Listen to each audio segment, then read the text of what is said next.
শুরুতে আমার ওয়াশরুমটা আপনাদের সাথে শেয়ার করছি। এটা আমি আমার বেডরুমের সাথে একটা অ্যাটাচড ওয়াশরুম নিয়েছি। আর এটা আমার বেডরুম। আমার বেডরুমটা অনেক বড়। শুধু আমার না, আমার এই ফ্ল্যাটের প্রতিটা বেডরুমে অনেক বড়। হ্যালো এভরিওয়ান, আসসালামু আলাইকুম। আমার বাসা রাজশাহীতে, আমার বাবার বাসা। আর আমার আম্মুর খুব ইচ্ছা ছিল যে আমি রাজশাহীতেই জমি কিনে একটা বাসা তৈরি করি।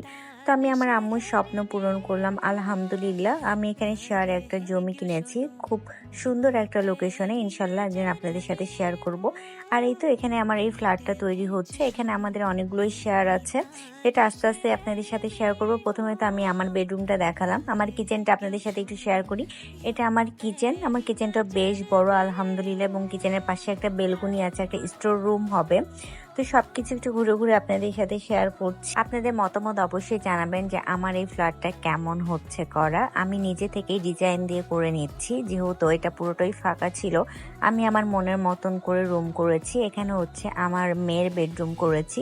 আলহামদুলিল্লাহ মেয়ের বেডরুমটাও বেশ বড়। আর আমি কাপবোর্ড করব ওই জায়গাটাও রেখেছি। আর পুরোটা ইন্টেরিয়র করব, যেহেতু এখন একটু গেঁথে নিচ্ছি সুন্দর করে ডিজাইন করে।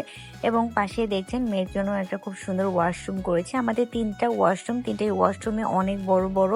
অ্যান্ড এবার আপনাদের সাথে শেয়ার করব আমার আম্মুর বেডরুম, যেটা হচ্ছে মাস্টার বেডরুম। এটা আমি আমার আম্মুর জন্য রেখেছি। তো এই বেডরুমটা একটু শেয়ার করি। আমার রুম দিয়েই আমি যাচ্ছি, কারণ ডাইনিংয়ে যেহেতু অনেকগুলো ইট রাখা আছে, মিস্ত্রিরা কাজ করছে, এখানেও মিস্ত্রি কাজ করছে, তারপরে হচ্ছে এদিক দিয়ে একটু যাওয়া যাবে। তো এটা হচ্ছে মাস্টার বেডরুম, যেটা হচ্ছে আমি আমার আম্মুর জন্য রেখেছি। এইটা আমি অনেক সুন্দর করে আমি আমার আম্মুর জন্য সাজাবো, যেহেতু আমার আম্মু নামাজ পড়ে, কোরআন শরীফ পড়ে, তো সেভাবেই এটা আমি ডেকোরেট করব। আর এখানে একটা জানালা আছে, আর বড় একটা বেলকুনি আছে। এখান থেকে আম্মু খুব সুন্দর রাস্তার একটা ভিউ পাবে। আর যেহেতু আমি ভিউটা দেখাতে পাইনি, যেহেতু এখানে অনেক কিছু আছে, যেহেতু ওরা হচ্ছে ঢালাই করছে। আর এটা হচ্ছে আম্মুর ওয়াশরুমটা আমি বড়ই রেখেছি। আর এখানে অনেক কাজ হবে, যেগুলো আস্তে আস্তে আপনাদের সাথে শেয়ার করব আমি। আর দেখতে পাচ্ছেন যে অনেক সুন্দর করে মিস্ত্রিরা কাজ করছে, অনেকগুলা মিস্ত্রি একসাথে কাজ করছে, ভালো লাগছে। এটা হচ্ছে আমাদের ডাইনিং একসঙ্গে আমরা রেখেছি। কাঁথার পর দিনে যে আমি একটু ভিডিও ক্লিপ নিয়েছিলাম, তো ইটগুলো হটানোর পরে ডাইনিংটা বেশ বড় লাগছে, দেখতে খুব সুন্দর লাগছে আলহামদুলিল্লাহ। এখন আমি বলতে পারবো যে আমার নিজের বাড়ি আছে, কারণ আমার হাজব্যান্ড এটা আমাকে গিফট করেছে আলহামদুলিল্লাহ। সবাই দোয়া করবেন আমাদের জন্য। ভিডিওটা ভালো লাগলে অবশ্যই লাইক কমেন্ট শেয়ার করবেন। আর আপনাদের রাজকুমারী তো অনেক বেশি এক্সাইটেড, তার রুম সে কিভাবে সাজাবে সেজন্য, এবং সেই তার রুমে বারবার ঢুকে দেখার চেষ্টা করছে।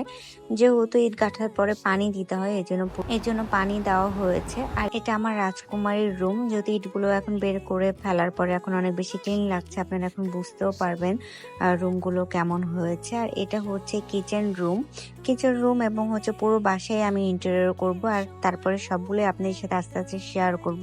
আর আমার রাজকুমারী ভীষণ খুশি হয়েছে, তার নানি যতটা খুশি হয়েছে ঠিক ততটাই আমার রাজকুমারী খুশি হয়েছে, এবং পুরোটাই রাজকুমারী ঘুরে ঘুরে দেখছে। এবং সে বলছে, মামা এটা কি তোমার বেডরুম?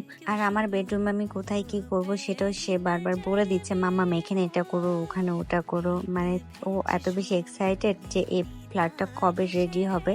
তো যেহেতু আমি ঢাকায় থাকি, এবং ঢাকা থেকে এসে আস্তে আস্তে আমাদের ফ্ল্যাটটা রেডি করতে হবে। এটা আমি আমার আম্মুর জন্য রেখেছি। যখন আমি আপনাদেরকে শুরুতে দেখিয়েছিলাম, তখন এখানে অনেক ইট ছিল, মিস্ত্রিরা কাজ করছিল, এবং মিস্ত্রিদের কাজ শেষে এখন এটা ক্লিন হয়ে গেছে। রুমগুলো কতটা বড় হয়েছে এখন আপনারা বুঝতে পারবেন। সবাই ভালো থাকবেন, আল্লাহ হাফেজ।